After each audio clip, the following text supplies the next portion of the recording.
So at this point, when I took it apart, had to unplug this from the flasher switch at the top, had to unplug this from the radio controls here. The rest of them you don't really have to undo. Now to get to the point where I pulled the radio out, the radio is going to go right back in here, and there's 2 pins so it can't go in the wrong place, and then there's just 2 screws. But to get to the point where you take it apart, these panels here are snapped in. The way I unsnap them is pop, and then grab the very bottom and pop. It takes a lot of pressure, but it won't break. Same on the other side. That way you can avoid taking a lot of things apart to get the screws. So the radio plugs are here. They obviously go in right like this. There's one antenna plug here that plugs in with this orange cable. Then there's a telemetrics or GPS antenna here, and there's a plug in it, and it only goes in one way with the plug release pointing up. So I'm going to tuck those away right now, and we'll assume that you've put your radio back in. At that point, when you put the radio back in, you're going to want to plug in this one black connector, but you're going to have to reach up to do that.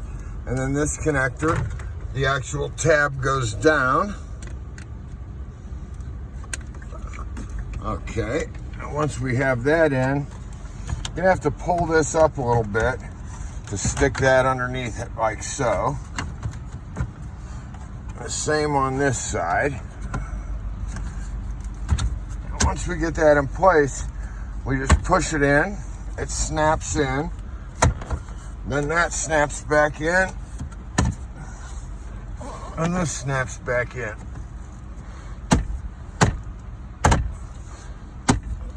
You gotta hit them pretty hard. And like when you undo it, you're gonna grab this, it doesn't seem like nothing's happening. You gotta really stick your nails under there and pull. Same on the other side, it comes right loose. Then you got 2 screws up here. They're 7mm screws. I'm gonna stick those back in just so we don't lose them. And I have a nice little electric ratchet for that. Those screws don't need to be tight.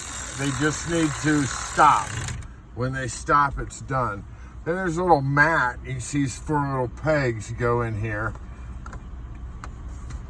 And once you got the little pegs in, you can tightly put that in there. Voila. And then you'll have to just pry that up with your thumbnail. These are the 4 screws that hold the radio in. I'm going to stick those in the cup holder here on the passenger side. So that should be it. It's not too hard.